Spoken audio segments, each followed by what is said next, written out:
Another day, another basketball stories na naman ang pagkukwentuhan natin. At ngayon nga ay pag-uusapan natin ang balitang pumirma na nga po ng sneaker deal si Stephen Curry at ang balitang pagkuha ng Los Angeles Lakers kay Bam Adebayo. Makalipas nga pong ilang buwan na pagiging sneaker free agent ni Stephen Curry matapos nga po siyang umalis sa Under Armour ng nagdaang Nobyembre last year ay sa wakas, ibinulgar na nga po na pumirma na nga po ito ng bagong sneaker deal sa kumpanya ng Lightning na umaabot ng mahigit sa 10-year contract. Kasabay nga po ng paglabas ng ganyang klaseng balita ay nilabas na rin naman nga po ang naging agreement sa pagitan ng kampo ni Stephen Curry at ng kumpanya ng Lightning, kung saan magkakaroon nga po sila ng global expansion na mag-feature ng kanyang basketball products, lifestyle wear, at full golf line.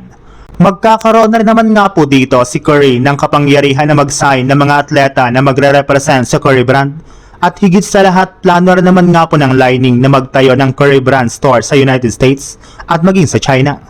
Sa ngayon nga pa ay hindi pa inalalabas ng Curry brand ang kanilang unang signature shoes under Lightning, pero inaasahan nga po na ilalabas ito sa mga susunod na buwan bago pa man magsimula ang bagong season sa susunod na taon. Sa ibang balita naman, alam naman nga po ninyo na frontcourt pa rin nga po talaga ang pinaka-problema ng Lakers sa kanilang lineup, since wala nga po silang big man ngayon na may kakayahan na tapatan ang mga pinakamalalakas na center ngayon sa NBA. Ito na rin naman nga po ang mismong rason bakit sinisikap pa rin nga po ng Lakers na kunin si Giannis Antetokounmpo mula sa Milwaukee Bucks. Pero kung sakasakali man nga po na mahirapan ng Lakers sa pagkuha kay Giannis, ay may ilan na rin naman nga po silang option ngayon na pwedeng gawin para mapalakas ang kanilang frontcourt.